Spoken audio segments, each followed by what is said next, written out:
اے موسم خزاں، برگ دل سے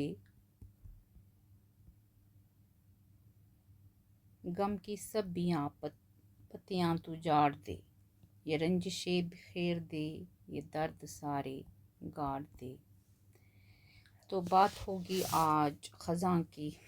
آج سپٹمبر کی 13 تاریخ ہے، یعنی سپٹمبر آدھے کے قریب گزر چکا ہے۔ اب آہستہ آہستہ شامیں گہری ہوتی جائیں گی، نہ جانے کیوں جیسے جیسے خزاں کا موسم قریب آتا ہے ہمارے اندر بھی اداسی ہوتی جاتی۔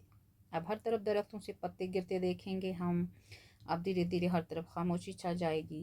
شام ہوتی ہی چھت سے خالی درختوں اور پرسکون ماحول کو دیکھنا بہت سکون دے گا۔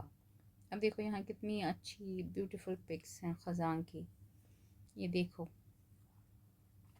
یہ ہے، یہ ہے، یہ بھی ہے، اور ایک لیجیے، بیوٹیفل سنہرا سنہرا یہ موسم خزاں۔ اب ایک عنوان ہے، ہمارا ٹاپک ہے ہمارے موسم، تو یہ خزاں تو باری لگے ہے، موسم خزاں۔ ہوا چلی تو بکھرنے لگے خس و خاشاک۔ موسم خزاں اپنی بہار پر ہے، پرانے پتے جڑ رہے ہیں تاکہ تازہ پتوں کے لیے جگہ بن سکے۔ ہر شائع ہر موسم کا اثر ہوتا ہے، پر خزاں کا تو کچھ زیادہ ہی ہوتا ہے۔ ہر ایک شے کا تعلق ہے دوسری شے سے، ہر ایک شے کا تعلق ہے دوسری شے سے۔ ہوا چلی تو بکھرنے لگے خس و خاشاک۔ ایک شاعر ہیں عارف امام، انہی کا شعر ہے۔ اب خس و خاشاک کیا ہے؟ خس و خاشاک ایک عربی، ایک فارسی ورڈ ہے، مرکب ہے، جس کا مطلب ہے اردو میں، فارسی سے اردو میں آیا ہے، جس کا مطلب ہے گھاس پھوس، اور جس کا مطلب ہے straw and twigs اینڈ تنکے یا برگ خشک۔ خس و خاشاک دو ورڈز کا ہے یہ مجموعہ یعنی مرکب۔ تو ایک فارسی شعر ہے، من شاہین مزاجم یا من شاہین مزاج ہستم، جایم در کوہ و بیابان است، نہ در خس و خاشاک و گل لای درمان است۔ تو کیا یہ چمن وادی پہ خزاں کا ہی اثر ہے؟ ہر ادارہ زام ترم خانی، اب ترم خانی ہو گیا اپنے آپ کو بڑا چڑھا، ایگزیجریٹ کرنا، خود کو برتر سمجھنا۔ میں ٹوٹے پتوں کی مانند نفسا نفسی کی فضا میں بے خبر و بے پرواہ اڑتا پھر رہا۔ تو کیا یہ چمن وادی پہ خزاں کا ہی اثر ہے کہ ہر ادارہ زام ترم خانی میں ٹوٹے پتوں کی مانند نفسا نفسی کی فضا میں بے خبر و بے پرواہ اڑتا پھر رہا ہے۔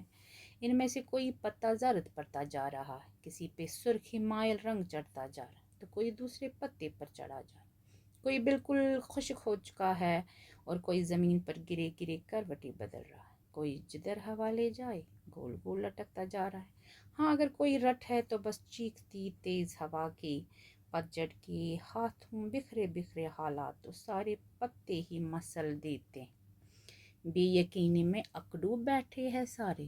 ایک عرصے بعد ایسی جاندار خزاں آئی ہے کہ اپنے اپنوں سے جڑ رہی، جیسے پرانے سخت جان پتے بھی ایک دوسرے کا ہاتھ چھوڑ رہے۔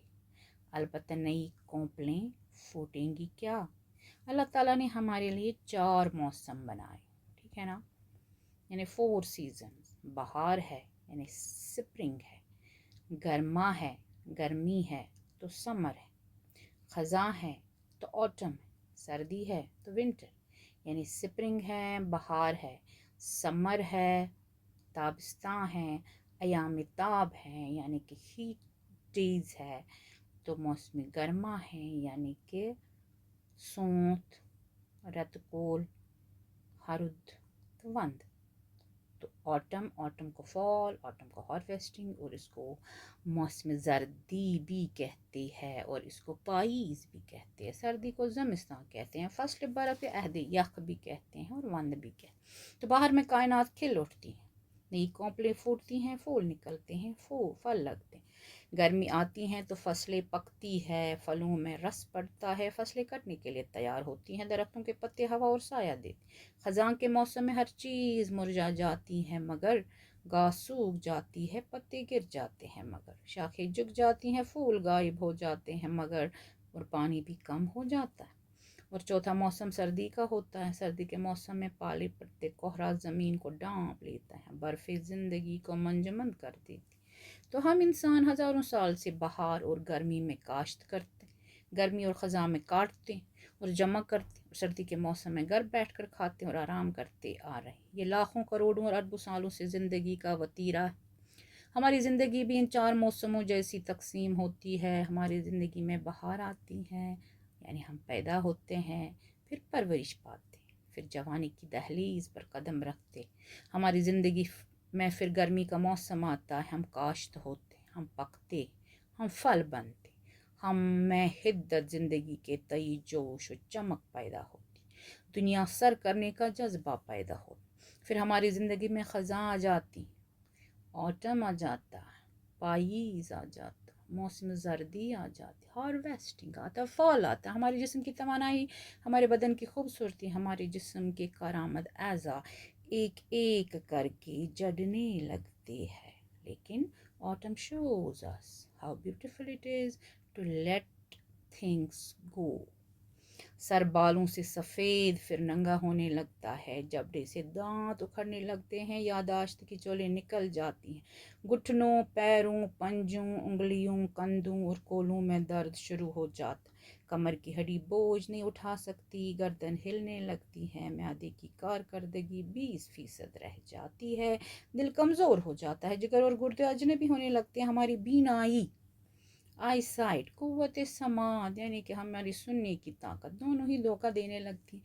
اور پھر ہمارا آخری موسم آ جاتا ہے، ہمارے ارد گرد موجود زندگی منجمد ہو جاتی ہیں، ہمارے تعلقات، ہمارے رشتے، ہمارے پیشے، ہماری فلسفی، ہماری پسند، لائکس ڈس لائکس، ہمارے اعزازات منجمد ہو جاتے ہیں. یہ ہماری زندگی کا آخری موسم ہوتا ہے. یہ موسم جب ٹوٹتا ہے، ہماری کھڑکیوں پر چڑیاں بولتی، ہمارے لان میں کونپلیں پھوٹتی ہیں، تو ہم وہاں نہیں ہوتے. نہیں بہار اپنے ساتھ نئے لوگ لے کر طلوع ہوتی، ہم قبر بن جاتے ہیں، اور ہماری قبر کے گرد زندگی کا نیا سائیکل شروع ہو جاتا ہے. اور پھر یہ قبریں بھی کتنی دیر قائم رہیں گی؟ ہمیں جان لینا چاہیے. ہماری زندگی کے دو موسم بہت سخت ہوتے ہیں، خزاں اور سردی کا موسم. یہ موسم ہر کامیاب شخص کے لیے اذیت ناک ہوتے ہیں. یہ دونوں موسم شہرت، عزت، ناموری، دولت کے پتے جاڑ دیتے ہیں، اور انسان بے بسو اور اکیلا رہ جاتا ہے. اگر اندھیرا گنا ہو اتنا، چراغ کتنی ضیاء کریں گے. یہاں کی آب و ہوا بری ہے، پرندے بستی میں کیا کریں گے؟ ہوا کے جھونکے تو آئیں گے پہلے، یہ بند کھڑکی بھی وا کریں گی. موسم خزاں کو موت کو تھکا دینے والی خوبصورتی بھی کہا جاتا ہے. موسم خزاں کو امریکہ میں فال، برٹن میں برطانوی میں اسے آٹم، زمانے قدیم میں اسے ہارویسٹ کہتے ہیں، اور اس کو فارسی میں پائیز کہتے ہیں، موسم زردی بھی کہتے ہیں. موسم خزاں کا اداسی سے بھی گہرا تعلق ہے. اس موسم میں کسی علاقے کی کل آبادی کا 4 سے 5% حصہ سیزنل افیکٹو ڈس آرڈر کا شکار ہو جاتا ہے. خزاں کی اداسی مردوں کی نسبت خواتین کو زیادہ متاثر کرتی ہیں. پتجھڑ کا موسم شروع ہوتے ہی چہار سو ہر شجر اداس نظر آتا ہے. باہر چاہے جتنا شور و فضا میں عجیب سی خاموشی محسوس ہوتی ہے. ایسے میں جب ہوا کی سرسراہٹ کے ساتھ زرد اور نارنگی پتے گرتے ہیں تو وہ منظر تو حسین ہوتا ہے، مگر ان پتوں کے گرنے سے جو ہلکی سی آواز ہوتی ہے، اسے سن کر لگتا ہے جیسے کوئی دھیمی سی سرگوشی ہو، جسے سننا اچھا لگتا ہے. شاید اسی وجہ سے اردو کی صفحے اول کی ناول نگار قرۃ العین حیدر نے اپنی ایک کتاب کا نام پتجھڑ کی آواز رکھا. پتجھڑ میں بادام کے نارنجی اور سرخ پتوں سے بھرے آنگن میں ننگے پاؤں چلنا، پتوں کی چرمراہٹ سوکھے پتوں کی دھیمی سی خوشبو فضا میں اداسی سی گول دیتی. باہر سرد اور خشک ہواؤں سے سہمے سوکھے پتے درختوں کی برہنہ ہوتی ہوئی شاخوں پر اپنی بقا کی، اپنی زندگی کی آخری جنگ لڑتے نظر آتے ہیں. ویسے صارفین خواب کبھی تو کوئی موسم سوچ سمجھ کے خود بھی گزار لیجئے. کب تک موسم آتے رہیں گے اور تمہیں گزارتے رہیں گے. شد خزاں گلشن آشنائی، باز ہم آتش بدل حاضر جدائی. Autumn came, the garden of friendship withered, Once again, suppression set fire to hearts. وآخر دعوانا الحمد لله رب العالمين. خدا حافظ.